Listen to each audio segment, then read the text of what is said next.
Let's add the Pear Deck add-on to Google Slides.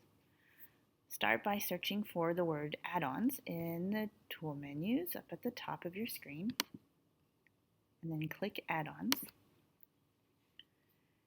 And you can search for Pear Deck or look for it in the suggestions,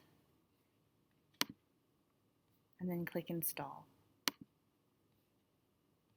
Click continue, and then choose which account you want to authorize this on, and click allow to give it access to your account, and then done. So what this does is add this little menu on the side over here.